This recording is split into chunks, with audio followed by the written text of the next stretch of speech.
प्रथमतः मी येणाऱ्या पाहुण्यांचे जेजुरीच्या मल्हारी नगरीमध्ये सहर्ष असे आपल्या सर्वांच्या वतीने स्वागत करतो। त्याचप्रमाणे मला जे भारतीय जनता पार्टीतर्फे जे अध्यक्षपदाची एक सर्वसामान्य कार्यकर्त्याला संधी दिली त्याबद्दल मी आपणा सर्व भारतीय जनता पार्टीचे शतशः आभार मानतो आणि मला लायक समजलं याबद्दल धन्यवाद देतो। आपल्या भारताचे लोकप्रिय कार्यक्षम पंतप्रधान माननीय नरेंद्र मोदीजी यांच्या प्रेरणेने आणि महाराष्ट्राचे लाडके मुख्यमंत्री देवेंद्रजी फडणवीस साहेब यांच्या विकासाच्या दृष्टिकोन असलेल्या भाजपमध्ये आपण सर्वजण अतिशय चांगल्या पद्धतीने जेजुरीचा सर्वांगीण विकास करू अशी आम्हाला सर्वांना जेजुरीकरांना आशा आहे। आणि आपण जेजुरी नगरपालिकेच्या सार्वत्रिक निवडणूक 2025च्या प्रचाराच्या निमित्तानं उपस्थित असलेले भारतीय जनता पक्षाचे महाराष्ट्र राज्याचे प्रदेशाध्यक्ष तरुण तडफदार आमदार माननीय रवींद्र साहेब चव्हाण, त्याचप्रमाणे विक्रमजी पाटील साहेब, त्यानंतर पुरंदर तालुक्याचे भाग्यविधाते माजी आमदार अशोक भाऊ टेकवडे, त्यानंतर संजयजी जगताप, त्याचप्रमाणे आमदार माननीय आमदार योगेशजी टिळेकर साहेब, त्यानंतर राजेशजी पांडे साहेब, त्यानंतर जिल्हाध्यक्ष शेखरजी वडणे साहेब, बाबाराजे साहेब, गंगाराम जगदाळे, त्याचप्रमाणे उपस्थित सर्व स्टेजवरील मान्यवर आणि माझ्याबरोबर निवडणुकीला उभे असलेले सर्व होऊ घातलेले नगरसेवक आणि जेजुरीतील ज्येष्ठ सर्व मान्यवर आपणा सर्वांचं आणि उपस्थित सर्व माझे मित्रमंडळी आणि बंधू भगिनी आपणा सर्वांचं मी स्वागत करतो। आपण जेजुरी नगरपालिकेची निवडणूक का लढवत आहोत हे फक्त आणि फक्त जेजुरीचा विकास या एका मुद्द्यावरतीच आपण जेजुरीची निवडणूक लढवत आहोत। मागील पंचवार्षिकमध्ये जेजुरीकरांनी आम्हाला अतिशय चांगल्या पद्धतीने संधी दिली होती। नगराध्यक्ष जनतेतून आपण निवडून दिला होता, त्यानंतर सत्ता पण आम्हाला दिली होती। त्याच्यामध्ये आम्ही अतिशय चांगल्या पद्धतीने जेजुरीचा विकास करण्यास प्रतिबद्ध होतो आणि आपल्या सर्वांच्या आशीर्वादाने आम्ही जेजुरी ही सोन्याची बनवण्याचा आटोकाट प्रयत्न केला। त्याच्यामध्ये जेजुरी शहरातील विविध दर्जेदार रस्ते असतील, गटर्स असतील, बंदिस्त गटर जेजुरीमध्ये जाईल तिकडं उघडे गटर्स होते, आपण अतिशय चांगल्या पद्धतीचे बंदिस्त गटर केले। त्यानंतर सिमेंट काँक्रीटचे रस्ते केले, डांबरी रस्ते केले, पेविंग काही ठिकाणी जिथं शक्य असेल तिथं आपण फुटपाथ बनवले।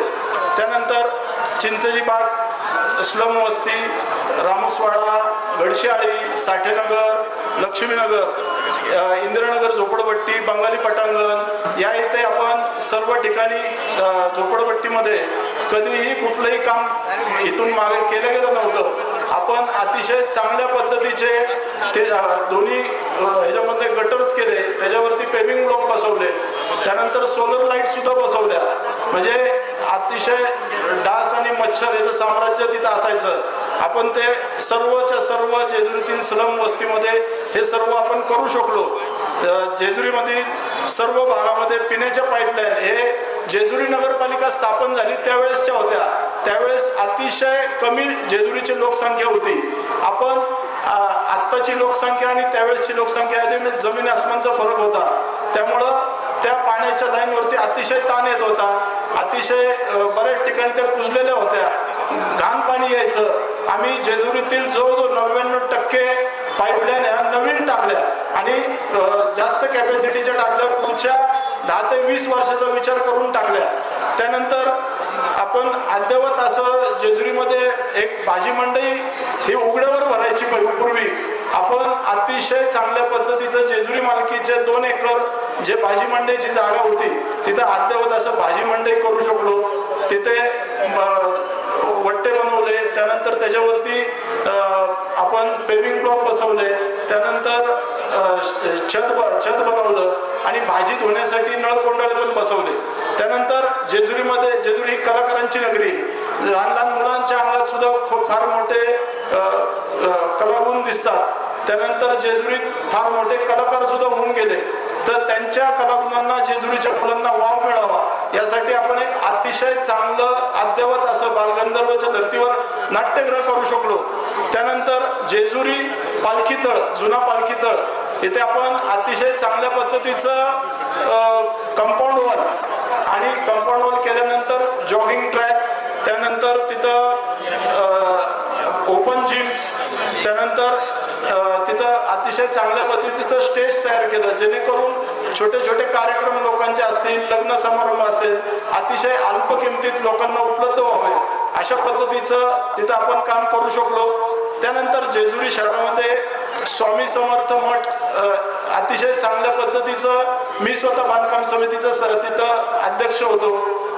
जवळजवळ 1 कोटी रुपये खर्च करून आपण अतिशय चांगल्या पद्धतीचं स्वामींचं मंदिर तिथं बांधू शकलो. त्यामध्ये माझा खारीचा वाटा होता. त्यानंतर मुस्लिम समाजाच्या दफनभूमीमध्ये आपण चांगल्या प्रकारचं वॉल कंपाऊंड केलं आणि अजून विविध तिथले छोटे मोठे कामं पण कंप्लीट केली. त्यानंतर आपल्या जेजुरीमध्ये एक जुनी तालीम होती की जिथं आमचे पूर्वीचे लोक तालीम खेळायचे, अतिशय मोडकळी झालेली होती. अतिशय चांगल्या पद्धतीची तालीम बनवली.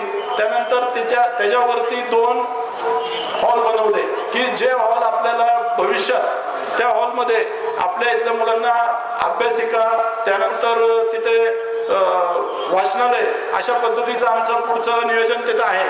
ते बांधून तयार आहे, फक्त फर्निचर राहिलेलं आहे त्याच्यामध्ये. त्यानंतर वीर धरण ते जेजुरी शहर, पूर्वी आपण मांडकी धोवातनं पाणी घ्यायचो, आता आपण वीर धरणातनं माननीय माजी आमदार संजय जगताप यांच्या माध्यमातून वीर धरणामध्ये आपण जागा आरक्षित केली आणि जागा आरक्षित करून आता वीर धरणावरनं जेजुरीला आणण्यासाठी टेंडर सुद्धा झालेलं आहे. टेंडर हे 2024 मध्ये पूर्ण झालंय. 1 वर्ष झालं तरी अजून वर्क ऑर्डर देता नाही आली. प्रशासनाचा काळ होता, आम्ही सत्तेतनं पाय उतार झालो, माननीय माजी आमदार संजय जगताप सत्तेतनं पाय उतार झाले, पण आम्हाला टेंडर होऊन सुद्धा वर्क ऑर्डर साठी देण्यास इथल्या स्थानिक जे पुढारी होते, स्थानिक जे सत्तेत बसलेले लोक होते, त्यांनी होऊन दिलं नाही. म्हणजे टेंडर होऊन फक्त वर्क ऑर्डर काढायची होती. त्यामुळं आज वीर धरणावर जे पाणी नवीन स्कीम चालू होणार होती ती झाली नाही. परंतु असो, आता सर स्वतः आम्ही सगळेजण भाजपमध्ये आलो आहोत. जरूर आपण आपली नगरपालिकेचे इलेक्शन झाल्यानंतर सगळ्यात पहिलं त्याचा नारळ फोडू आणि वीर धरणानं पाणी आणायचं आपण नियोजन करू. त्यानंतर आपण जेजुरीमध्ये पूर्वी मुख्याधिकाऱ्यांना राहायला कुठं सोय नव्हती, जेणेकरून मुख्याधिकारी राहायला पुण्या सासवड सारख्या ठिकाणी जायचे. त्यामुळं 24 तास आपल्या इथं मुख्याधिकारी उपलब्ध राहावा अशा हिशोबाने आपण इथं एक चांगलं मुख्याधिकारी निवासस्थान बांधलं.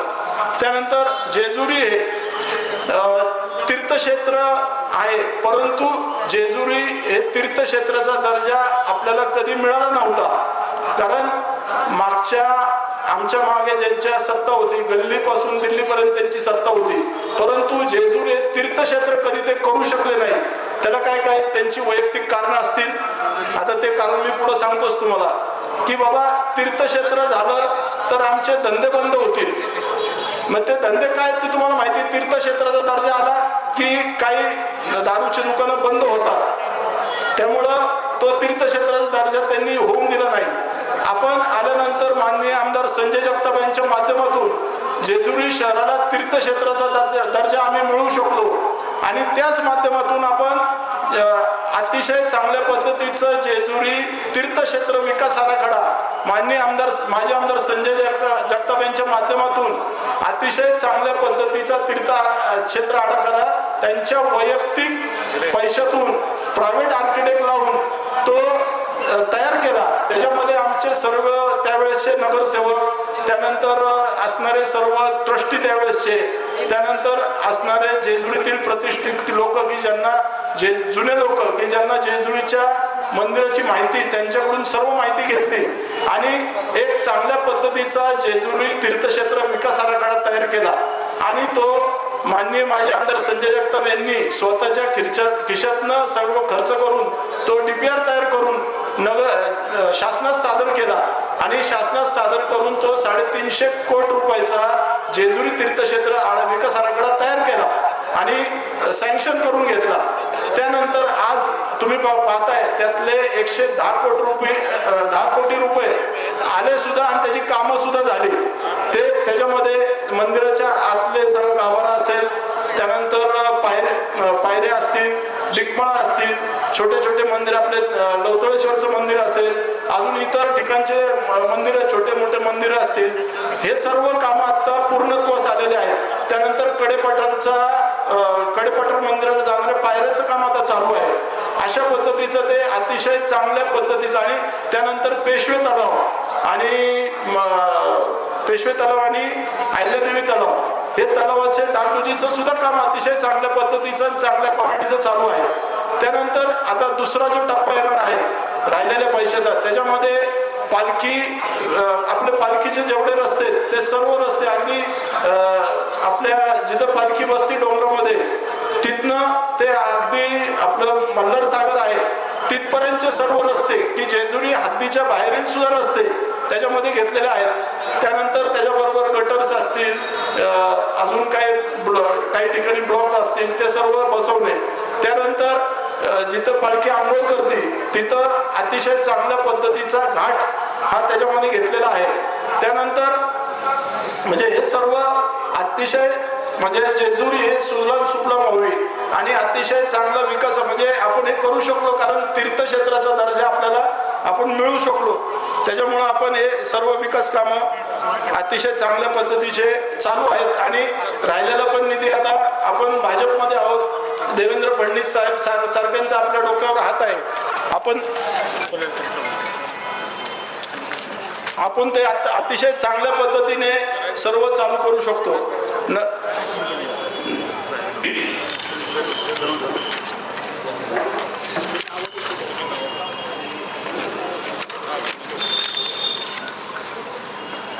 आम्ही विविध ठिकाणी समाजातील विविध मुलांना की जे सामाजिक कार्य करतात त्यांना अतिशय म्हणजे ज्यांना कधीही नगरसेवक पदाची संधी मिळते नाही, अशा अतिशय साध्या गरीब घरातल्या होणार कार्यकर्त्यांना, सामाजिक कार्यकर्त्यांना मागच्या वेळेस आम्ही 11 जणांना आम्ही अतिशय चांगल्या पद्धतीने स्वीकृत सदस्य होण्याची, नगरसेवक होण्याची संधी दिली. की अतिशय त्याच्यामध्ये रामोशी समाजाचा एक सर्वसामान्य कार्यकर्ता असेल किंवा जो पत्र्याच्या घरात राहतो, अशा मुलाला आपण पहिल्यांदा जेजुरीच्या इतिहासात रामोशी समाजाला नगरपालिकेत स्थान मिळलं. त्यानंतर विविध अजून समाजाचे मुलं असतील साध्या घरातले, अशा विविध समाजातले, त्यात मराठा समाजाचा असेल, लांगी समाज असेल, त्यानंतर म्हणजे मुस्लिम समाज असतील, त्यानंतर म्हणजे अशा विविध समाजाच्या साध्या कार्यकर्त्यांना आम्ही देऊ शकलो. परंतु विरोधकांना आमच्या संधी असताना सुद्धा की बाबा जे गेले 16-17 वर्ष जेजुरी नगरपालिकेचे नगराध्यक्ष होते, त्यांनी स्वतःकडेच ते पद ठेवलं. स्वतःचा मुलगा नगरसेवक, विरोधी पक्ष नेता असताना सुद्धा, कारण कोणाला संधी द्यायची इच्छाच नव्हती. सर्वसामान्य माणसं सगळं आपल्यालाच पाहिजे अशा हिशोबात त्यांनी पण आम्हाला संधी मिळाली तर आम्ही जेजुरीतील विविध लोकांना संधी देऊ शकलो. आजही त्यांनी जेजुरीतल्या कित्येक लोकांना आश्वासन दिलेले आहे. पण मागचा इतिहास पाहता आम्हाला नाही वाटत की ते कोणाला संधी देतील, ज्याला शब्द देतील त्याला. त्यानंतर जेजुरी शहर तीर्थक्षेत्राबरोबर आम्ही जेजुरी शहर हे पर्यटन म्हणून विकसित व्हावं यासाठी विशेष प्रयत्न आम्ही केलेले आहेत. त्याच्यामध्ये होऊ घातलेला आता कडेपठार मंदिराच्या पायथ्याला आपण एक अतिशय चांगल्या पद्धतीचा रोपवे करत आहोत. माननीय माजी आमदार संजय जगताप यांच्या मार्गदर्शनाखाली आम्ही अतिशय चांगल्या प्रकारचे प्रयत्न करून तो रोपवे सँक्शन करून घेतला. त्यांना लागणाऱ्या सगळ्या परमिशन आम्ही आमच्या काळामध्ये त्यांना सगळ्या परमिशन दिल्या, सगळे ठराव करून दिले आणि आता तो अतिशय चांगल्या पद्धतीने त्यांचं टेंडर झालेलं आहे आणि त्याचं आता म्हणजे त्यांना गव्हर्नमेंटनी आपले मुख्यमंत्री साहेबांनी त्यांना 2 एकर जागा हे आपल्या कडेपठार पायथ्याला दिलेले आहे आणि त्याचं काम अतिशय थोड्या दिवसातच चालू होईल, जेणेकरून आपल्या इथं पर्यटनाला चालना मिळेल. ज्या लोकांना कधी कडेपठार मंदिरात जाता येत नाही, ज्येष्ठ नागरिक असतील किंवा येणारे VIP लोक असतील बाहेरनं, की ज्यांना देवाचं दर्शन करायचं असतं पण वेळ कमी असतो, अशा लोकांना आपल्याला तिथं त्यांना जायला आणि 2 व्हॅलीच्या मधनं 2 डोंगराच्या मधनं तो रोपवे जातो, त्यामुळं पर्यटन म्हणून सुद्धा ते अतिशय चांगल्या पद्धतीचं काम होऊ शकतं. त्यानंतर आपण जेजुरी शहराची हद्दवाढ हा एक मुद्दा आपला फार मोठा म्हणजे आपल्या जिव्हाळ्याचा आहे. कारण आम्ही जेव्हा नगरपालिकेत आलो त्यावेळेस मी पहिल्यांदा जेव्हा मी 3 टर्म नगरसेवक झालो होतो, तेव्हा विरोधात होतो. आम्ही 3 जण नगरसेवक होतो. त्यावेळेस जेजुरी शहर विकास आराखडा तयार केला गेला, DPR जेजुरीचा तयार केला गेला. त्याच्यामध्ये कुठलीही पुढची 25 वर्षाचा विचार न करता, हद्दवाढ न करता तो विकास आराखडा तयार केला गेला. त्याच्यामध्ये विकास आराखडा करताना विद्यानगरचा एरिया सुद्धा आपल्या जेजुरी नगरपालिका हद्दीत वाढवला नाही. मग आम्ही भांडलो त्यासाठी की बाबा तुम्ही पुढच्या 25 वर्षाचा विचार करून हा विकास आराखडा बनवावा. त्यानंतर आम्ही विरोध केला आणि आम्ही जेव्हा सत्तेत आलो त्यावेळेस आम्ही तो विकास आराखडा रद्द करावा आणि नव्याने DPR बनवावा असं आम्ही ठरवलं. परंतु त्यावेळेसचे मंत्री त्यांनी आम्हाला सांगितलं की बाबा तुम्ही आता हे बनवायला 5 वर्ष गेलेत, तुम्ही मंजूर करून घ्या आणि वाढीव विकास आराखड्यासाठी आम्हाला अर्ज द्या, आम्ही तो वाढीव अर्ज पण तुमचा हे करू. म्हणजे आपल्याला हद्दवाढ केल्याशिवाय कामं करता येत नाही हा एक विषय. ज्ञानेश्वर महाराजांचे पालखी तळ असेल, इथं अगोदर ज्ञानेश्वर महाराजांची पालखी जेजुरी हद्दीच्या बाहेर होते. आता एक जेजुरीमध्ये अतिशय चांगल्या पद्धतीचं आपण ज्ञानेश्वर महाराजांच्या पालखीला जागा देऊ शकलो. तिथे आता चांगलं प्लेग्राऊंड तयार झालेलं आहे. एक दिवस आपण ज्ञानेश्वर महाराज पालखीला ती जागा देतो, पण इतर वेळेस ती 11 एकर जागा आपल्याला कायमस्वरूपी जे हक्काची मुलांसाठी खेळण्यासाठी झालेली आहे. त्यानंतर आपण जेजुरीमध्ये एक अतिशय पिण्याच्या लाईन चांगलं पंपिंग स्टेशन आपण तयार केलं. चांगलं आपण जेजुरीमध्ये फिल्टर हाऊस आपण नूतनीकरण चांगल्या पद्धतीचं केलं, नवीन जॅकवेल केले. त्यानंतर नवीन मोटारी आपण टाकल्या, एक मोटार स्टँड बाय ठेवली. त्यानंतर आपण पाहिलं की बाबा इथनं मागं इंडियन सिमलेस कंपनीचं पाणी दुष्काळाच्या काळात दिलं गेलं. ती स्कीम जेव्हा झाली ती अतिशय कमी वेळेत स्कीम झाली असं त्यांनी गवगवा केला. पण केवळ फक्त सिमलेस कंपनीसाठी ती केली गेली का गावासाठी केली गेली हे जनतेला चांगलं माहिती आहे. आणि त्याच्यामधनं कुणी फायदा करून घेतला हे पण जनतेला चांगल्या पद्धतीचं माहिती आहे. आणि ती स्कीम झाल्यानंतर आजही त्या स्कीमला दरवर्षी 60 ते 70 लाख रुपये मेंटेनन्ससाठी खर्च होतात. अतिशय निकृष्ट दर्जाची अशी ती स्कीम त्यावेळेस केली गेली. पण ती कोणासाठी गेली हे जनतेला चांगलं माहिती. जुन्या जेजुरीचा कायापालट आपण कसा केला, पूर्वीची परिस्थिती काय होती आणि आजची परिस्थिती काय आपल्या सर्वांना माहिती आहे.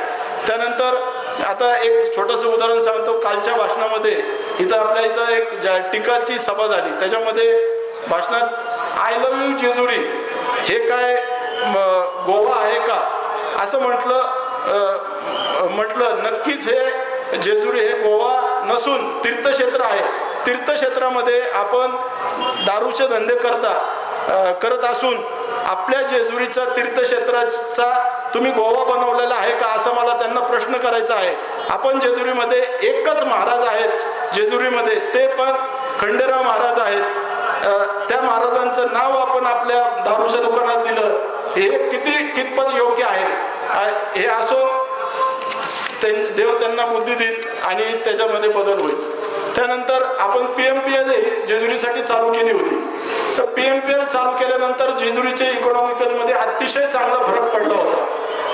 त्याच्यामध्ये PMPL चालू केल्यानंतर सर सत्तेतनं बाहेर पडले आणि ती PMPL जाणून बुजून बंद केली गेली की जेणेकरून आपल्या जेजुरीच्या लोकांना जो उदरनिर्वाह वाढला होता अतिशय मोठ्या प्रमाणात तो बंद झाला.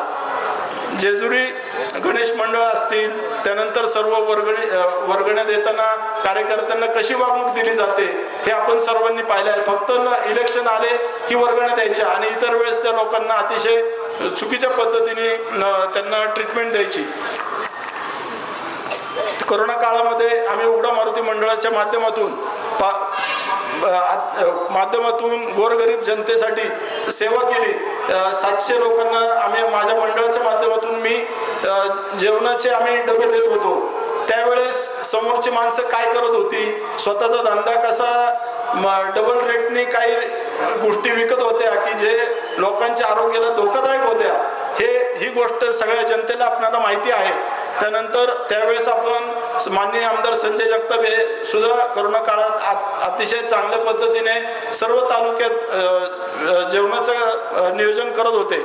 जानबाई मंदिर जीर्णोद्धार असेल याच्यामध्ये अतिशय खोटी आश्वासन देऊन एकही रुपया नाही दिला आणि देताना सर्व आणि कुठल्याही जानबाई मंदिराच्या कार्यक्रमामध्ये आपण कधी फिरकलं सुद्धा नाही. कारण आपल्याला कुठल्याही जेजुरीच्या देवताचं याचं कसलंही देणं घेणं नाही. असो अजून बरेच मुद्दे बोलण्यासारखे आहेत, परंतु पाहुण्यांना पुढं अजून सभा आहेत त्यामुळं मी बरेचसे विषय बोलायचे माझे राहून गेलेत. तरी मी आपणा सर्वांना एकच विनंती करतो, फक्त आणि फक्त जेजुरीचा विकास ह्या एका मुद्द्यावरच आम्ही सर्वजण माझे सर्व सहकारी हे निवडणूक लढवत आहोत आणि आपणा सर्वांच्या आशीर्वादाची गरज आहे. एवढं बोलून मी माझे शब्द संपवतो. धन्यवाद. धन्यवाद. यानंतर पुरंदर हवेलीचे कार्यक्रम माझे आमदार आदरणीय संजय जगताप साहेब आपल्या बरोबर व्यक्त होते. येळकोट आज आपल्या सगळ्यांनाच कल्पना आहे, उद्याच्या 2 डिसेंबरला आपल्याला आपल्या जेजुरी नगरपालिकेचा नगराध्यक्ष आणि सर्व नगरसेवक निवडायचे आहेत. आणि त्या निवडणुकीला सामोरी जात असताना आम्ही सर्वच जेजुरीकरांच्या समोर भारतीय जनता पक्षाच्या माध्यमातून आपल्या जेजुरीचा मल्हार मार्तंडाच्या या नगरीचा विकास करण्यासाठी अतिशय सक्षम, पारदर्शक, प्रामाणिक, तळमळीने सर्वसामान्य माणसांच्यासाठी काम करणाऱ्या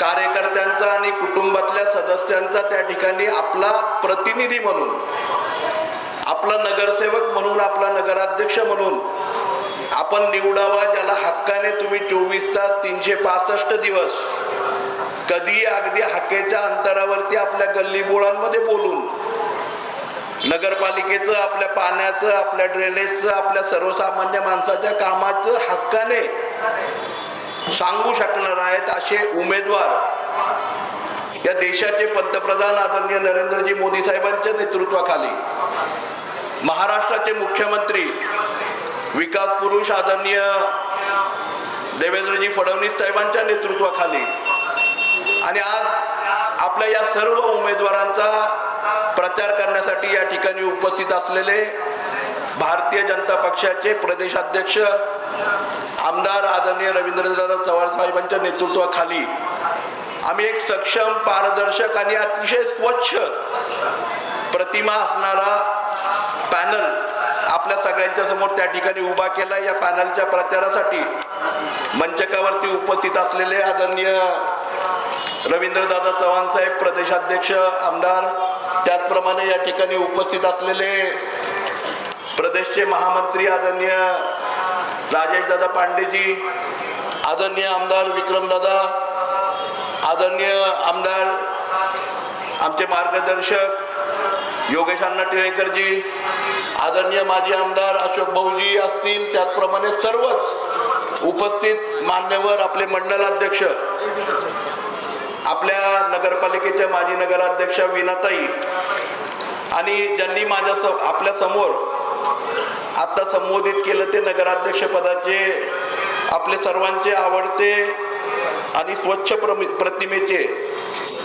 उमेदवार सचिनजी सोनवणे साहेब, प्रभाग क्रमांक 1 मधून आपल्या समोर जर मला विनंती करायची की मीच आता थोडक्यात वेळ कमी असल्यामुळे उमेदवारांचा परिचय करून देईल. आपल्या सगळ्यांच्या समोर भारतीय जनता पक्षाचे उमेदवार म्हणून नरेंद्रजी पवार साहेब उर्फ हरिभाऊ यांची त्या ठिकाणी भारतीय जनता पक्षाच्या वतीने आपल्या सगळ्यांच्या समोर उमेदवारी निश्चित केलेली आहे. त्याचबरोबर सोनालीताई चौंडकर, नमस्कार करा, यांची उमेदवारी त्या ठिकाणी निश्चित केलेली आहे. आपण बघितले असेल चौंडकरताई किंवा चौंडकर साहेबांच्या माध्यमातून तळागाळापर्यंत काम करणारा माणूस, की रात्री 24 तास ॲम्ब्युलन्स उपलब्ध होणारा माणूस, हरिभाऊ सारखा रस्त्यावरती फिरून तुम्ही हक्काने म्हणू शकताय भाऊ इकडे ये आणि माझं हे काम कर, अशी उमेदवार भारतीय जनता पक्षाने तुम्हाला प्रभाग क्रमांक 1 मध्ये दिलेले आहेत. प्रभाग क्रमांक 1 मध्ये ॲडव्होकेट दीप्तीताई रवी जोशींच्या सारखे उमेदवार, त्याचप्रमाणे आपल्या गावातील अतिशय तरुण तडफदार चांगलं संघटना कौशल्य असणारा ईश्वर दरेकर सारखा एक तरुण सहकारी आपल्या सगळ्यांच्या समोर दिलेला आहे. हे दोघेही तरुण त्या ठिकाणी सक्षमतेने ॲडमिनिस्ट्रेशन बरोबर एक चांगलं काम आपल्या नगरपालिकेमध्ये तळागाळापर्यंत त्या ठिकाणी करू शकणार आहेत. येणारा उद्याच्या काळामध्ये आपल्याला माहिती आहे, भारतीय जनता पक्षाच्या माध्यमातून मल्हार मार्तंडाच्या या नगरीमध्ये महाराष्ट्राचं कुलदैवत असणाऱ्या या देवस्थानच्या नगरीमध्ये मोठ्या प्रमाणावरती त्या ठिकाणी निधी येणार आहे. त्याला आकार देण्याचं काम, त्याच्या माध्यमातून सर्वसामान्य माणसाची कामं निश्चितपणे लावण्याचं काम हे तरुण सहकारी त्या ठिकाणी करणार आहेत. प्रभाग क्रमांक 3 मध्ये आपल्या माजी नगराध्यक्षा आदरणीय सौ वीणाताई सोनवणे या आपल्या सगळ्यांच्या समोर उमेदवार म्हणून आहेत. त्याचप्रमाणे सागरजी हरपळेंच्या सारखा एक तरुण अतिशय काबाड कष्ट करणारा, सर्वसामान्य कुटुंबातला कुठलीही राजकीय पार्श्वभूमी नसणारा, परंतु हाकेच्या अंतरावरती असणारा सागर म्हणून तुम्ही सगळेजण बोलू शकाल असा उमेदवार तुमच्या सगळ्यांच्या समोर त्या ठिकाणी भारतीय जनता पक्षाने दिलाय. आपण बघितलं प्रभाग क्रमांक 4 मध्ये त्या ठिकाणी अनिकेत भालेराव हा तरुण तडफदार, समाजासाठी सातत्याने झगडणारा आणि तळमळीने कुणालाही ब्लॅकमेल न करणारा, कुठल्याही प्रकारची सर्वांनी विनंती, आपण जनतेला हात करावा आणि कुठल्याही प्रकारची एकही गुन्हेगारी केस नसणारा, कुणालाही ब्लॅकमेल न करणारा, उलटा हाताला धरून सर्वसामान्य माणसाला घेऊन जाणारा उमेदवार भारतीय जनता पक्षाने दिलाय. त्याचप्रमाणे आपल्या रोहिणीताई बारसुडे यांची निवड सुद्धा त्या ठिकाणी प्रभाग क्रमांक 4 मधनं केलेली आहे. नाना बारसुडेंची तर ओळख आपण सगळेजण जाणता. संप्रदायातलं एक चांगलं नाव की ज्यांनी पुरंदर तालुक्यामध्ये संप्रदाय वसवण्याचं काम तात्यांच्या बरोबर त्या ठिकाणी केलं. त्या नानांच्या सुनबाई आपण त्या ठिकाणी दिलेलं अशा प्रकारचं अतिशय पारदर्शक स्वच्छ प्रतिमेची मंडळी त्या ठिकाणी आपला जेजुरीचा चेहरा म्हणून देण्याचा प्रयत्न भारतीय जनता पक्षाने केलाय. प्रभाग क्रमांक 5 मध्ये वर्षाताई कोसरे, त्याचप्रमाणे आपल्या सर्वांचेच लाडके आणि अतिशय परखडपणे भाष्य करणारे सदानंद बारबाईंच्या सारखा एक खंदा कार्यकर्ता की जो सातत्याने तळमळीने सांगतो की आम्हाला 1972 पासून परवाच्या दिवशी त्या ठिकाणी नेते मंडळी आले आणि काय म्हटले, भ्रष्टाचार मुक्त जेजुरी करायचं आहे. त्यांच्या शेजारचे सगळे उठवले असते तरी जेजुरी भ्रष्टाचार मुक्त झाली असती. बरोबर का चुकीचं आहे? कोण होते भ्रष्टाचार करणारे? तीच मंडळी होती ना जी आपल्या खांद्याला खांदा लावून बसली होती आणि आता तिकडे गेली. दुर्दैव असं आहे की अशा प्रकारचं काम केलं जातंय, समाजांना वेठीला धरलं जातंय, लोकांना ब्लॅकमेल केलं जातंय, लोकांना धमकावलं जातंय आणि वरती परत काही नेते मंडळी आम्हाला त्या ठिकाणी सांगतायत कुणी आरे केलं, कोणी धमकी दिली तर आरेला कार्य करू. आम्ही आरेला कार्य करणारी मंडळी नाहीयेत. मी जेजुरीमध्ये जन्म झालेला आहे माझा. या ठिकाणी जी मंडळी या ठिकाणी बोलतात ना, ते माझं जन्मगाव आहे, माझं कर्मभूमी आणि माझं गाव जरी सासवड असलं तरी माझा जन्म या जेजुरी मधला आहे आणि जेजुरी बद्दलची तळमळ मला आहे. आणि म्हणूनच गेली 5 वर्षे आपण सर्व जेजुरीकरांनी त्या ठिकाणी मला ही जबाबदारी वीणाताईंच्या नेतृत्वाखाली त्या आपण सर्वांनी त्या ठिकाणी दिली. आज आपल्या सगळ्यांना माहिती आहे हे सगळे उमेदवार देत असताना प्रभाग क्रमांक 7 मध्ये कुमार गावडे अतिशय तरुण असा उमेदवार आपण त्या ठिकाणी दिलाय. त्याचबरोबर आदरणीय प्रज्ञाताई कांबळे हे उमेदवार आपल्या सगळ्यांच्या समोर दिलेत. कुमार सारखा संघटक, एक चांगल्या प्रकारचं गणपती मंडळ चालवणारा आणि अनेक मंडळांना उभं करणारा, तरुणांना उभा करणारा उमेदवार त्या ठिकाणी दिलाय.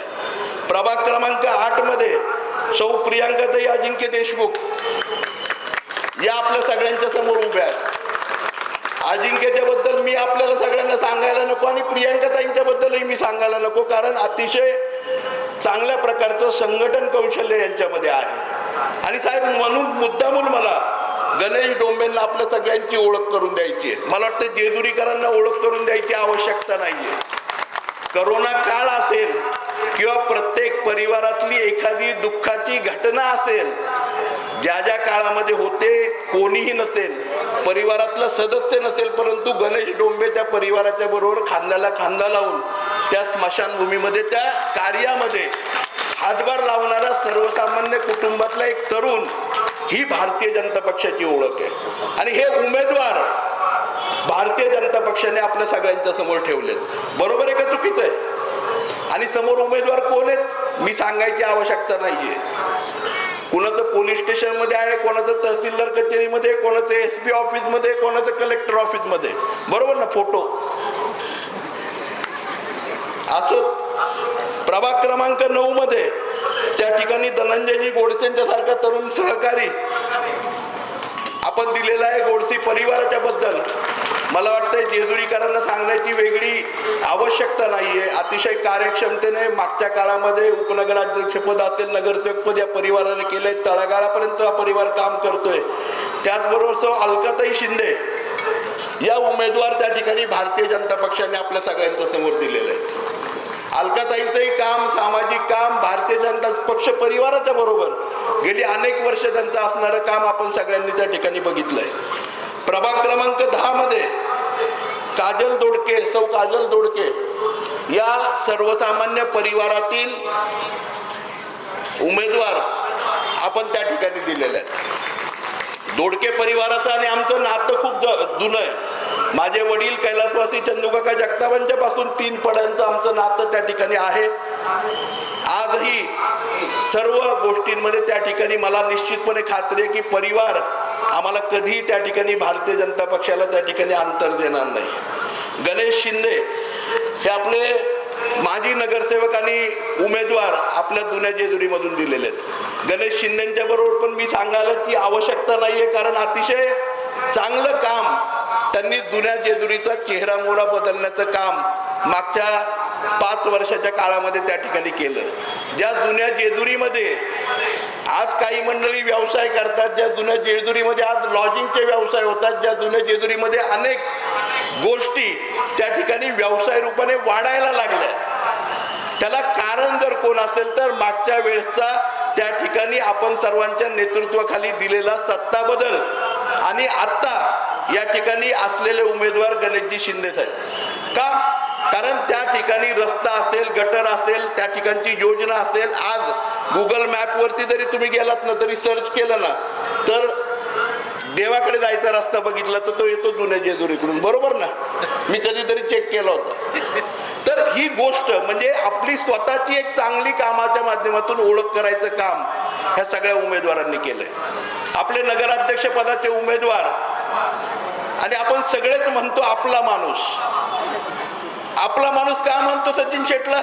कारण सर्वसामान्य कुटुंबातला साहेब बोलताय, कमी बोलतात, ते शक्यतो बोलतच नाहीत, परंतु कामामध्ये, पारदर्शकतेमध्ये, सगळ्या गोष्टींमध्ये आणि स्वच्छ प्रतिमा, लोकांना जोडण्याचं काम, मंडळांना जोडण्याचं काम, प्रत्येक कामामध्ये स्वतःहून हातभार लावण्याचं काम, प्रत्येकाला मदत करण्याचं काम, वेगवेगळ्या समाजांना एकत्रित करण्याचं काम, गणपती मंडळांना एकत्रित करण्याचं काम, संघटनात्मक काम, कुठलंही काम, अडचणीचं काम असो, दुष्काळग्रस्त असो, कोरोना परिस्थिती असो, ह्या सगळ्यांमध्ये पुढाकाराने पुढे येऊन काम करणारं जर कुठलं नाव असेल तर ते सचिनजी सोनवणेंचं, हे तुम्ही आम्ही जेजुरीकर त्या ठिकाणी जाणतो. आणि म्हणूनच अशा प्रकारचं पारदर्शक, सर्वसामान्य कुटुंबातलं आणि एक तुमच्या हक्काचं पॅनल भारतीय जनता पक्षाने आपल्या सगळ्यांच्या समोर ठेवलंय. समोरच्या बाजूला आपल्या सगळ्यांनी बघितलंच आहे काय होतंय आणि काय नाही. आज जर बघितलं मधल्या काळामध्ये, काल परवा त्यांनी सभा घेतली ज्या धालेवाडी रोडला, ते धालेवाडी रोड माझ्या मामाच्या गावाकडे जाणारा तो रस्ता आहे. 1977चा माझा जन्म आहे आणि 77 पासून मला वाटतंय आज 2020 पर्यंत साहेब त्या रस्त्यावरती आहे ना, गुडघ्या एवढे खड्डे आणि चिखल असायचं. हे तिथले व्यापारी पण सांगतील. ज्या ठिकाणी या मंडळींनी सभा घेतली ना, तो रस्ता साहेब बघण्यासारखा आहे. मी तोच रस्त्याचा DPR सासवडसाठी सिलेक्ट केला. का? कारण त्या रस्त्यावरती सिमेंट कॉन्क्रीटचा रस्ता केलाय. त्याला स्ट्रॉंग वॉटरचं ड्रेनेज केलंय, अंडर वॉटर ड्रेनेज केलंय आणि त्या ठिकाणी एवढा सुंदर रस्ता केलाय की पुढचे 30 वर्ष तो रस्ता खोदायची पण आवश्यकता पडणार नाही. हॅलो, हे काम आहे. आणि ही मंडळी काय म्हणतात? भ्रष्टाचार केला.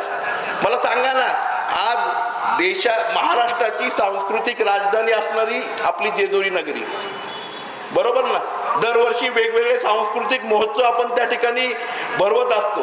आपल्याला साधं नाट्यगृह त्या ठिकाणी नव्हतं. 5 वर्षाच्या काळामध्ये आम्ही मल्हार नाट्यगृहासारखी एक सुंदर नाट्यगृह बालगंधर्वच्या तोडीचं त्या ठिकाणी उभं करायचं काम केलं. मधल्या काळामध्ये काल परवा ते काय म्हटले, छत्रपती शिवाजी महाराजांचा पुतळा उभा करणार होता, केला का? आपल्या सगळ्यांना आठवत असेल, मधल्या काळामध्ये गेल्या 3 वर्षापूर्वी आपल्या थोपटेवाडीचेच कलाकार आहेत, साकुर्ड्याचे थोपटे म्हणून, त्यांच्याकडे आम्ही त्या ठिकाणी पुतळा पूर्ण तयार झाला, त्याची मान्यता घेतली. आदरणीय या ठिकाणी आज प्रदेशाध्यक्षांना आपल्या जेजुरी नगरीमध्ये बोलवायचं कारण हेच आहे की आदरणीय प्रदेशाध्यक्ष त्या काळामध्ये तत्कालीन PWD मिनिस्टर असताना त्यांनी PWDचं जे नव्याने गेस्ट हाऊस झालं, त्या गेस्ट हाऊसच्या समोरच्या बाजूला प्लिंथ आपल्या शिवाजी महाराजांच्या पुतळ्यासाठी ST स्टँडच्या शेजारी परवानगी दिली होती. साहेब, आपण परवानगी दिलीत, परंतु इथे काय झालं? त्या काळामध्ये राजकारण झालं आणि प्लिंथ पर्यंत, म्हणजे आजही जर जेजुरीकरांनी जाऊन बघितलं, आपल्या शासकीय गेस्ट हाऊसकडे जाताना उजव्या बाजूला ST स्टँडच्या तिथं एक सिमेंट कॉन्क्रीटचं वरती आलेला चौथारा दिसेल. तो चौथारा थांबवला. काय सांगितलं? हे अतिक्रमण आहे, हे चुकीचं आहे आणि इथे पुतळा होऊ शकत नाही. नंतरच्या काळामध्ये त्या काळातले तत्कालीन उपमुख्यमंत्री आणि आत्ताचे मुख्यमंत्री देवेंद्रजी फडणवीस साहेबांना मी भेटलो आमदार असताना, आणि आदरणीय साहेबांना मी त्या ठिकाणी विनंती केली आणि जेजुरीमध्ये एक चांगल्या प्रकारचं ST स्टँड की जे आपल्या गडाला आणि आपल्या विकास आराखड्याला शोभेल अशा प्रकारचं ST स्टँड व्हावं आणि त्या ST स्टँडच्या मधोमध आपल्या सर्वांचा स्वाभिमान असणारं, आपल्या सर्वांचं दैवत असणारं छत्रपती शिवाजी महाराजांचा पुतळा व्हावा आणि त्याचं नियोजन त्या ठिकाणी केलं. आणि आपण सगळेजण बघताय की तो पुतळा त्या ठिकाणी आपण त्याचं कामही सुरू केलंय, पुतळ्याची परवानगी आली, पण काही महाशयांना माहीतच नाही हो. आता काल परवा काय म्हटले साहेब, सासवडला देशामध्ये पहिला नंबर कसा मिळाला? आपल्या जेजुरीला 19वा नंबर मिळाला. परंतु हे महाशय जे विरोधी पक्ष नेते होते ते साहेब काय म्हटले माहितीये का? हागणदारी मुक्त मध्ये जेजुरीला पहिला नंबर मिळाला. त्यांना स्वच्छ भारत माहीतच नाही ना. डुकरं, चिखल आणि आपली जेजुरी 5 वर्षापूर्वी काय होती आपण सगळ्यांनी डोळ्यासमोर बघा आणि 5 वर्षामध्ये झालेला बदल बघा. पूर्वीच्या काळी सभागृहामध्ये बसून काही मंडळी त्या ठिकाणी सभागृहामध्ये सिगरेट प्यायची साहेब, सभागृहाच्या आतमध्ये. आणि हे मी नाही सांगत, जेजुरीकर सांगतील. बरोबर का चुकीचं आहे? सांगा ना, बरोबर आहे का चुकीचं आहे? आज ते आहे का? कारण नगरपालिका, कुठल्याही गावाची ग्रामपंचायत किंवा नगरपालिका हे जसं माणसाचं हृदय असतं ना, तसं ती नगरपालिका आपल्या गावाचं हृदय आहे. नगरपालिका जर चांगली आहे, आपलं पाणी वेळेवरती आहे, आपला रस्ता वेळेवरती आहे, आपली स्वच्छता वेळेवरती आहे, आपल्या मुलांचं आरोग्य वेळेवरती, आपल्या मुलांचं शिक्षण वेळेवरती आहे. आणि म्हणूनसाठी मला आपल्या सगळ्यांना सांगायचं की नगरपालिकेची निवड करताना राजकारण बाजूला ठेवून, समाजकारण बाजूला ठेवून, समाजाच्या गोष्टी बाजूला ठेवून आपण सगळ्यांनी आपल्या भविष्याचा विचार त्या ठिकाणी केला पाहिजे. आणि म्हणून आपल्या सगळ्यांना अधिकचा वेळ घेणार नाही. साहेबांना त्या ठिकाणी बोलण्यासारख्या खूप गोष्टी आहेत. आपण जर बघितलं 349 कोटीचा तीर्थक्षेत्र विकास आराखडा त्या काळामध्ये आदरणीय देवेंद्रजी फडणवीस साहेबांनी त्या ठिकाणी मंजूर केला. 110 कोटी रुपये, जवळपास 155 दीपमाळा, आपल्या कडेपठारचे जिने असतील, पायऱ्या असतील, आपला मंदिराचा परिसर असेल, गावातली सगळी मंदिरं असतील, हे बनवण्याचं काम त्या ठिकाणी केलं. उद्याच्या काळामध्ये अहिल्याबाई होळकरांचा त्या ठिकाणी सृष्टी, पुण्यश्लोक अहिल्याबाई होळकर सृष्टी ही आपल्याला होळकर तलावाच्या परिसरात करायची आहे, पेशवे तलाव करायचा आहे, अशा अनेक गोष्टी त्या ठिकाणी करायच्या. मधल्या काळामध्ये राजकारण करून डॉक्टर बाबासाहेब आंबेडकरांचा पुतळा सुद्धा ह्या मंडळींनी अधिकाऱ्यांना वेठीला धरून हटवला. परंतु तोही पुतळ्याला आम्ही त्या ठिकाणी आदरणीय साहेबांच्या माध्यमातून मंजुरी आणली. आपल्याला आठवत असेल आदरणीय प्रदेशाध्यक्ष रवींद्रदादा आल्यानंतर त्या ठिकाणी त्यांनी कलेक्टर महोदयांना माझ्या प्रवेशाच्या वेळेस सूचना केली आणि त्या ठिकाणी संसद आणि संविधान जे काल आपण 26 तारखेला संविधान दिन साजरा केला त्याची पूजा आपण संविधानची केली. त्या संविधान स्तंभाबरोबर डॉक्टर बाबासाहेब आंबेडकरांचा पूर्णाकृती पुतळ्याला मान्यता DPDC मधनं आदरणीय रवींद्र दादा चव्हाण साहेबांनी त्या ठिकाणी मिळवून दिली. ह्या गोष्टी आम्ही त्या ठिकाणी केल्यात. आपण पाण्याच्या बाबतीमध्ये बघितलं, काही मंडळी म्हणतात आज 3 दिवसांनी 4 दिवसांनी पाणी येते, कारण योजना 2004ची आहे. योजना आपली सासवडची आणि जेजुरीची एकाच वेळेस झाली. सासवडची आजही कार्यान्वित आहे, जेजुरीची का नाहीये? कारण त्याच्यामध्ये मोठ्या प्रमाणावरती भ्रष्टाचार झाला. पाणी गावाबरोबर कंपन्यांपर्यंत गेलं आणि म्हणून ह्या सगळ्या अडचणी तयार झाल्या. परंतु आज मला आपल्या सगळ्यांना सांगायचं, आपण जर बघितलं मागच्या वर्षी त्यावेळेसचे तत्कालीन उपमुख्यमंत्री आदरणीय देवेंद्रजी फडणवीस साहेबांनी सासवडमध्ये 142 कोटीची आणि जेजुरीमध्ये आपल्याकडे पाण्याची योजना वीर धरणावरनं मंजूर केली. किती महिने झाले? ऑक्टोबर 2024 टेंडर प्रोसेस झाली, सगळं काही झालं. ऑक्टोबरमध्ये विधानसभेच्या निवडणुकांमुळे फक्त वर्क ऑर्डर निघाली नाही. ही वर्क ऑर्डर निघाली नाही आणि आपण बघितलं असेल की 1 वर्ष आज साहेब नगरपालिकेची ती पाण्याची वर्क ऑर्डर निघाली नाही. हे दुर्दैव आहे. 1 वर्ष जेजुरीकरांना पाण्यापासून या मंडळींनी वंचित ठेवलं. का? केवळ राजकारण करण्यासाठी की पाण्याची योजना होऊ नये, जेजुरीकरांना पाणी येऊ नये, मग नगरपालिकेमध्ये ओरड होईल, नगरपालिकेच्या इलेक्शनला आम्हाला त्या ठिकाणी यांना देणं घेणं नाहीये. लोकांना पाणी मिळतंय, स्वच्छता होतीये, काय होतं, यांना एकच देणं घेणं आहे. आम्हाला त्या नगरपालिकेत जायचंय, नगरसेवक व्हायचंय, मिरवायचंय, जाऊन पुण्या मुंबईला जायचंय. आज काही मंडळींनी तिकिटासाठी किती खर्च केले जातात मी सांगायची गरज नाही. घराघरामध्ये काय चाललंय हे मी सांगायची गरज नाही का? आहे गरज. सगळ्या जेजुरीकरांना माहिती आहे आणि म्हणून आपल्या सगळ्यांना कळकळीने विनंती करायची आहे, या देशामध्ये जर प्रगती कोण करू शकत असेल तर ते केवळ आणि केवळ नरेंद्रजी मोदी साहेबांच्या विचाराचं कमळ त्या ठिकाणी प्रगती करू शकते. या महाराष्ट्रामध्ये जर विकासाकडे नेऊ शकते, आपल्या जेजुरी नगरीला खऱ्या अर्थाने काशी विश्वेश्वरासारखं, वाराणसीसारखं एक तीर्थक्षेत्राचं कॉरिडॉर जर कोण बनवू शकत असेल तर ते केवळ आणि केवळ भारतीय जनता पक्ष बनवू शकेल. आणि त्याच्यासाठी उद्याच्या 2 डिसेंबरला आपण सगळ्यांनी सक्षमतेने त्या ठिकाणी भारतीय जनता पक्षाच्या उमेदवारांच्या पाठीशी उभे राहा. कमळ चिन्हासमोरचं बटन दाबून बहुमताने आपण त्या ठिकाणी भारतीय जनता पक्षाच्या सर्व उमेदवारांना त्या ठिकाणी निवडून द्या, एवढीच आपल्या सर्वांना नम्रपणे विनंती करतो आणि या ठिकाणी माझे 2 शब्द संपवतो. धन्यवाद. या ठिकाणी एकच मिनिट साहेब, या ठिकाणी खरं म्हणजे या उमेदवारीच्या काळामध्ये आदरणीय सचिनजी पेशवे असतील, अजिंक्यजी देशमुख असतील, सुधीरजी गोडसे असतील, हरिदासजी रत्नपारखे असतील, त्याचप्रमाणे दादा मुलानी असतील, गणेशजी भोसले असतील, रसिकजी जोशी असतील, मंगलताई पवार असतील, विक्रमजी माळवतकर असतील, सचिनजी मोरे असतील, प्रतीकजी लडकत असतील, ह्या सर्वच माझ्या सहकाऱ्यांनी त्या ठिकाणी पक्षाचे विचार आणि पक्षाची बांधिलकी आणि पक्षाबद्दलची आत्मीयता ठेवून आपला उमेदवारी अर्ज मागे घेतला. त्यांचंही मनापासून या ठिकाणी अभिनंदन करतो. खरं म्हणजे पक्षाची धुरा सांभाळत असताना या पक्षाला पाया करण्याचं काम 2011 सालापासून जी मंडळी करतायत, त्यामध्ये तुकारामजी यादव असतील, रामदासजी दळवी असतील, प्रसाद काका आत्रे असतील, सौरमाताई रामदास दळवी असतील, राजेंद्रजी कुदळे असतील, या सर्वांचाही मी खरं म्हणजे आजच्या या सभेच्या निमित्ताने सन्मान करतो. तुम्ही सगळ्यांनी पायाचे दगड झालात म्हणून उद्याची ही नगरपालिकेची इमारत त्या ठिकाणी उभी राहणार आहे आणि या इमारतीवरती कमळाचं चिन्ह त्या ठिकाणी कमळाच्या चिन्हासमोरचं बटन दाबून आपण बहुमताने त्या ठिकाणी विजयी करा आणि जेजुरीचं नव्याने विकासाचं दार उघडा आणि कुठल्याही परिस्थितीत जेजुरीपासून या अल्लीबाबा आणि 40 चोरांना बाजूला ठेवा, एवढीच नम्रपणे विनंती करतो आणि माझे 2 शब्द संपवतो. सर्वांनी दोन्ही हात उंच करून आपण सर्वांनी घोषणा द्यायच्या आहेत. बोला भारत माता की, भारत माता की, वंदे वंदे भारतीय जनता पार्टीचा. खरं तर माझ्या अगोदर नगराध्यक्ष पदाचे उमेदवार सचिनजी सोनवणे हे ज्या वेळेला भाषण करत होते त्यावेळेला लक्षात आलं, जसं म्हटलं जातं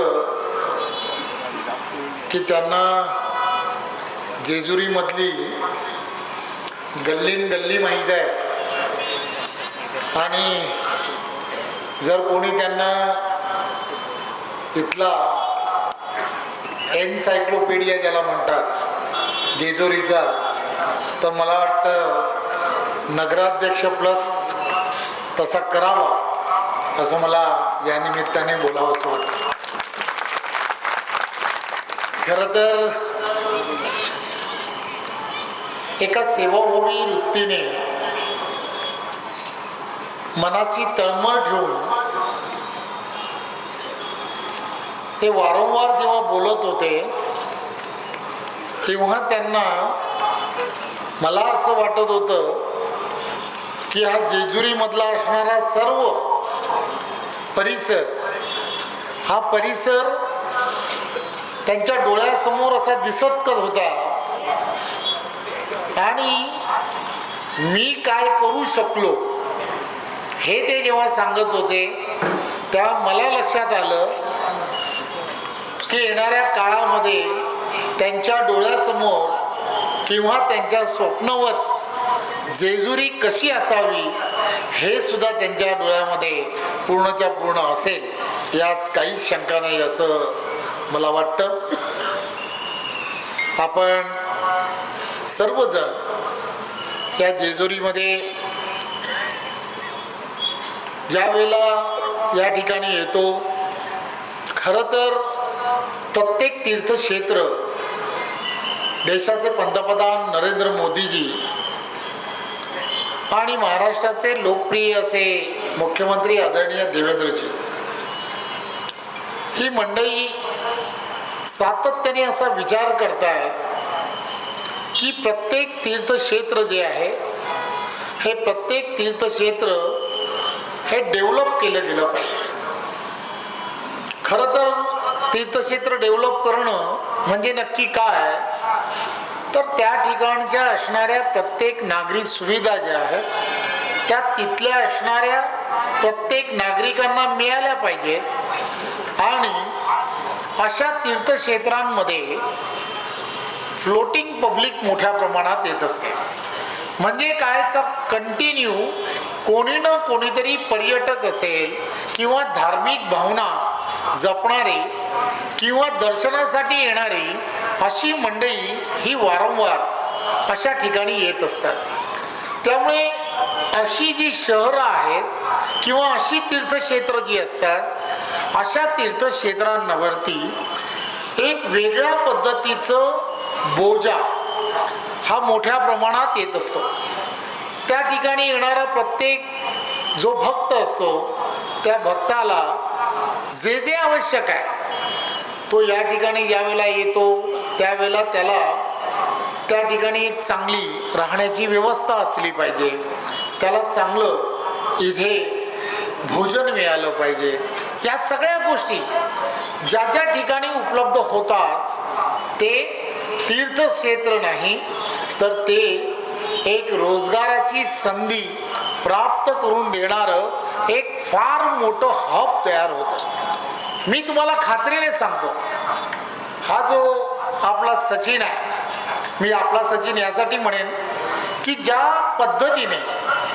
पद्धतीने तो विचार करत होता किंवा जे सांगत होता त्याच्या समोर कदाचित त्याच्या समोर उत्तर प्रदेश मधलं असणारे जी तीर्थक्षेत्र जे अयोध्या झालं, अयोध्यातलं राम मंदिर झालं, राम मंदिराच्या आजूबाजूला ज्या डेव्हलपमेंट्स येणाऱ्या काळामध्ये होणार आहेत, या सगळ्या गोष्टी ज्या पद्धतीने होत गेल्या आहेत एक रोजगाराची संधी तिथे असणाऱ्या तरुणांना आपोआप प्राप्त होते. खरं तर या सगळ्या गोष्टी वर्षानुवर्ष या सगळ्या गोष्टींकडे दुर्लक्ष केलं गेलं आहे. किंवा मी असं म्हणणार नाही किंवा मी कोणाला दोषही देणार नाही. खरं तर या सगळ्या गोष्टीसाठी एक विजन असावं लागतं. एक विजन याचा अर्थ की एक आपल्याला दूरदृष्टी असावी लागते की आपण आपल्याला नक्की यानंतरच्या काळामध्ये काय करावं पाहिजे. खरं तर भारतीय जनता पार्टी राजकीय दृष्ट्या ज्यावेळेला आम्ही सगळीजण विचार करतो, माझ्यासारखा एक छोटासा कार्यकर्ता ज्या वेळेला प्रदेशाचा अध्यक्ष म्हणून माझ्याकडे पदभार मिळाला तेव्हा मी विचार केला की मला तर आता प्रदेशाचं भारतीय जनता पार्टीचं पद मिळालं आहे, तर माझ्यासमोर नक्की काय असलं पाहिजे आणि कशा पद्धतीने मला पुढे गेलं पाहिजे.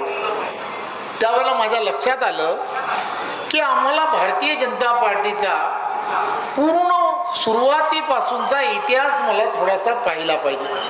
आणि मी जेव्हा या सगळ्या गोष्टीचा विचार ज्या वेळेला करायला लागलो त्यावेळेला माझ्या लक्षात आलं की 11 जाहीरनामे, 11 संकल्पपत्र ज्याला म्हणतात तशी 11 संकल्पपत्र ही भारतीय जनता पार्टीने तेव्हापासून आजपर्यंत काढली.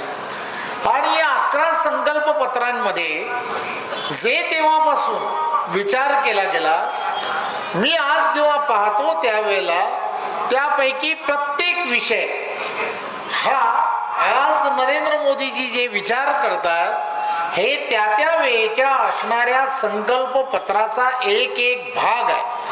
याचा अर्थ काय तर एकदम विचारधारेने ठरवलं की होय आम्हाला या देशाला कसं पुढे न्यायचं आहे, या देशातील असणाऱ्या प्रत्येक घटकाला कसं पुढे न्यायचं आहे. तुम्ही आम्ही सर्वजण पाहतो की एकदा पूर्वी असणारी ही सर्व मंडळी 50 वर्ष यांनी देशामध्ये सत्ता यांच्या हातात होती, परंतु यांच्याकडे विजन होतं का तर विजन नव्हतं. त्याचा अर्थ काय तर ही सर्व मंडळी प्रत्येक जाहीरनाम्यामध्ये असं म्हणायचे की आम्ही गरिबी हटवू, आम्ही गरिबी हटवू. परंतु गरिबी कशी हटू शकते, गरीब याचा अर्थ काय तर गरीब याचा अर्थ असा असतो की ज्याला 2 वेळेला जेवायला अन्न मिळत नाही असा तो गरीब, ज्याला स्वतःचं घर नाही तो गरीब. आता गरीब हटाव याचा अर्थ काय तर यांना सगळ्यांना हे मिळालं पाहिजे. बघा देशाचे पंतप्रधान नरेंद्र मोदीजींनी या सगळ्या गोष्टींमध्ये कशा पद्धतीने विचार केला. त्यांनी या देशामध्ये 80 कोटीपेक्षा जास्त या देशातील नागरिकांना मोफत अन्न सुरक्षा योजना जी आहे कोरोनाच्या काळामध्ये सुरू केली आणि 80 कोटी लोकांना मोफत धान्य देण्याचं ठरवलं. बघा किती सोप्या पद्धतीने एक योजना, आणि या योजनेमुळे एकही गरीब उपाशी राहणार नाही अशी व्यवस्था तयार केली. पंतप्रधान आवास योजनेच्या माध्यमातून प्रत्येक तो गरीब की ज्याला स्वतःचं हक्काचं घर नाही, मग तो शहरातला असेल किंवा तो गावातला असेल, त्याला स्वतःच्या हक्काचं घर मिळण्यासाठी त्यांनी पंतप्रधान आवास योजनेच्या माध्यमातून घरं बनवण्यासाठी जे पैसे लागतील ते पैसे देण्याचं ठरवलं आणि आज करोडो लोकांना मोफत घरं देण्याचं काम हे देशाचे पंतप्रधान करतात. बघा पूर्वीची असणारी 50 वर्षाची असणारी ही राजवट आज जग नरेंद्र मोदींना त्यांचा हेवा का करताय तर 130 कोटी असणारी ही जनता आणि या 130 कोटी या पूर्णच्या पूर्ण भारत देशातील असणाऱ्या जनतेपैकी 25 कोटीपेक्षा जास्त लोकांना दारिद्र्य रेषेच्या बाहेर काढण्याचं काम जर कोणी केलं असेल तर देशाचे पंतप्रधान नरेंद्र मोदीजींनी केलं. हे आपण सर्वांनी लक्षात घेतलं. सोपं नाहीये विचार करणं आणि त्याला प्रत्यक्षात उतरवणं, हे सोपं नाही. तुम्ही आणि आम्ही सर्वांनी या सर्व गोष्टीचा विचार करायला हवा की आपण सर्वजण असा विचार का करू शकत नाही की हे जेजुरी शहर जे आहे, हे तीर्थक्षेत्र जे आहे, हे तीर्थक्षेत्र म्हणून याची जी प्रचिती आहे, हिला येणाऱ्या काळामध्ये पर्यटनाच्या दृष्टिकोनातून याला मोठं करायचं जर असेल, याला जर त्याच पद्धतीने कॉरिडॉर करायचा असेल तर तुम्हाला आम्हाला सर्वांना दूरदृष्टी असणाऱ्या विचारधाराच्या पक्षाला येणाऱ्या काळामध्ये, या जेजुरीमध्ये येणाऱ्या काळामध्ये नगराध्यक्ष असेल किंवा त्याच्याबरोबर असणाऱ्या प्रत्येकाला निवडून देणं हे अत्यंत गरजेचं आहे. प्रत्येक विकासात्मक काम हे केंद्रातील असणारं सरकार हे करत आहे. नरेंद्र मोदीजींच्या नेतृत्वातले सरकार करणार आहे, देवेंद्रजींच्या नेतृत्वातलं असणारं महायुतीचं सरकार करणार आहे. परंतु लक्षात घ्या, माझ्या अगोदर माझे मित्र संजयजी वारंवार सांगत होते, मला असं वाटतं 15 मिनिटांमध्ये त्यांनी 5 ते 6 वेळा सांगितलं की समोरची माणसं कशी आहेत, समोरची माणसं कशी आहेत, समोरच्या माणसांच्या हातात जर सगळं गेलं तर काय होणार हे ते वारंवार सांगतात. मला कोणावरती टीका करायची नाही, परंतु सांगतो की एक गोष्ट लक्षात घ्या की जर चुकीच्या माणसाच्या हातामध्ये, एखाद्या चुकीच्या माणसाच्या हातामध्ये एखाद्या गाडीचं स्टेरिंग गेलं तर अपघातच होणार, अपघातच होणार. लक्षात घ्या. त्यामुळे योग्य व्यक्तीच्या हातामध्ये गाडीचं स्टेरिंग देणं हे योग्य आहे. मी असं म्हणेन की आज केंद्रामध्ये नरेंद्र मोदीजी हे जसं म्हणतात, मैं ना खाऊंगा और किसी को खाने नहीं दूंगा, तेच देवेंद्रजी म्हणतात, मैं ना खाऊंगा और किसी को खाने नहीं दूंगा. आता हेच जर आपल्याला सचिन भाऊ इथे करायचं असेल तर तुम्हाला काय करावं लागेल? जेजुरीकरांनो, कमळाचंच बटन दाबलं पाहिजे. सचिन असेल, सचिन सोनावणे असेल, त्यांच्याबरोबर असणारे सर्व सहकारी, काय त्यांची ओळख करून दिली हो संजय भाऊंनी. प्रत्येक माणूस काय आहे, तो काय करणार आहे. एक लक्षात घ्या, निवडून आलात ना, निवडून येणारच आहात तुम्ही, आणि निवडून आल्यानंतर यांनी जशी तुमची तारीफ केली आहे, ही तारीफ जर तुम्ही पूर्ण करू शकला नाही तर पुढच्या 5 वर्षानंतर हा परत उभा राहणार, आमदार होणार परत 100%. परत तो काय बोलेल हे लक्षात घ्या. त्यामुळे जबाबदारी फार मोठी आहे.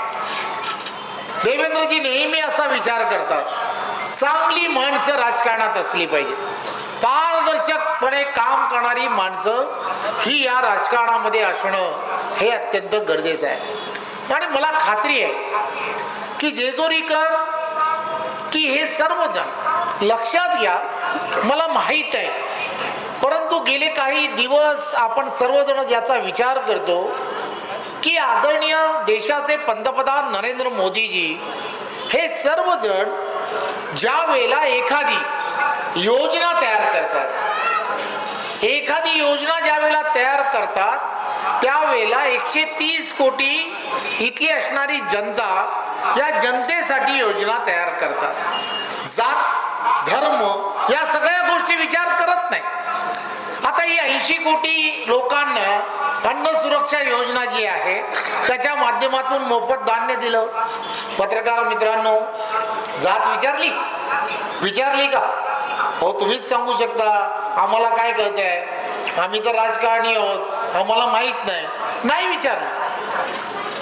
अहो, आरोग्याचं कार्ड बनवलं, आरोग्याची व्यवस्था झाली पाहिजे म्हणून गरीबातल्या गरीबाला 5 लाख रुपयापर्यंतचं आयुष्यमान कार्ड बनवलं. अहो, विचारली का जात? कोणालाही जात विचारली नाही, पंत विचारला नाही, काही विचारलं नाही. आणि यांना सगळ्यांना ज्याला आवश्यक आहे त्याला ते कार्ड देण्याचं काम केलं. हो, जाऊ दे, करोनाचा काळ जो होता ना, या करोनाच्या काळामध्ये आपण सर्वजण ही महामारी कोणाला विचारून आली नाही. परंतु त्या महामारीमध्ये करोनासाठी आम्हा सर्वांसाठी लस बनवण्याचं काम, कोट्यावधी रुपये खर्च करून लस बनवण्याचं काम हे देशाचे पंतप्रधान नरेंद्र मोदीजींनी ठरवलं आणि ती तयार केली. तयार केलेली लस हो आज तुम्ही आणि आम्ही सर्वजण सर्वांना त्यावेळेच्या काळात हो गरीबातल्या गरीबाला दिली, श्रीमंतालाही दिली. हो तुम्ही सांगतात ते काय, समोरचे कोण आहेत ते, समोरचे कोण, अलीबाबा 40 नाही हे म्हणतात, मी नाही म्हणालो. हो त्यांना पण दिली, हो मोफत दिली, मोफत. सर्वजण जे आज श्वास घेतो आहे, आज आपण जे जिवंत आहोत, हे फक्त न फक्त एकमेव माणूस की ज्याचं नाव नरेंद्र दामोदरदास मोदी. भारतीय जनता पार्टी, भारतीय जनता पार्टीची विचारधारा सबका साथ सबका विकास, जात धर्म या सगळ्या व्यवस्था बाजूला ठेवून शेवटच्या व्यक्तीपर्यंत विकास पोहोचला पाहिजे. आज लक्षात घ्या, मी इथे जास्त भाषण करणार नाही, छोट्या छोट्या मुद्द्यांवरतीच बोलणार आहे. परंतु एक गोष्ट लक्षात घ्या, आज जगभरामध्ये आजचा GDP काय, कालच डिक्लेअर झाला 8.2. बघा, मोठमोठे देश, महासत्ता असलेले देश, या सर्व देशांना पाठी टाकून भारत देश हा महासत्तेकडे निघाला आहे. एकमेव विचारधारा आणि ती म्हणजे भारतीय जनता पार्टी. हे लक्षात घ्या. तुमच्या आमच्या सर्वांचं पुढच्या पिढीचं भविष्य जे आहे ते उज्ज्वल करणं हे तुमच्या हातात आहे. ही निवडणूक जी आहे, ही निवडणूक, त्या निवडणुकीकडे पाहत असताना ही गोष्ट लक्षात घ्या, 2 तारखेला होणारी निवडणूक ही नगराध्यक्ष पदाची निवडणूक नाहीये. लक्षात घ्या, केंद्रामधून आलेले पैसे असतील, राज्यातून आलेले पैसे असतील, नरेंद्र मोदीजींनी किती विचार केला की या जेजुरीला कोट्यावधी रुपये द्यायचे, देवेंद्रजींनी किती विचार केला की या जेजुरीला पैसे द्यायचे, आणि हे चुकीच्या माणसांच्या हातात गेले, भ्रष्टाचारी लोकांच्या हातात गेले. तर तुम्ही आणि आम्ही सर्वजण 5 वर्षानंतर पुन्हा काय विचार करू. मी जेजुरीमध्ये यासाठी आलो आहे, मी आपणा सर्वांना विनंती करायला यासाठी आलो आहे की भारतीय जनता पार्टीने हे जेजुरी शहर आणि हे तीर्थक्षेत्र याच्या असणाऱ्या प्रत्येक गोष्टीसाठी आम्ही सर्व भारतीय जनता पार्टीचं सरकार हे कटिबद्ध आहे, इथल्या विकासासाठी कटिबद्ध आहे. आणि त्यामुळे विश्वासाने प्रत्येकाने कमळाचं बटन विसरू नका. कमळ हे तुम्हा आम्हा सर्वांसाठी, तुमच्या आमच्या सर्वांचं भविष्य ठरवणारं कमळ आहे. हे कमळ आपल्या पुढच्या पिढीला एक चांगलं जीवन देणार आहे. त्यामुळे माझी आपणा सर्वांना विनंती आहे, सचिन सोनावणे आणि त्यांच्या बरोबर असणारे सर्व उमेदवार की जे अतिशय विनम्रपणे आपल्या समोर आले आहेत की आम्हाला जेजुरी शहराला एक चांगलं देखणं रूप द्यायचं आहे.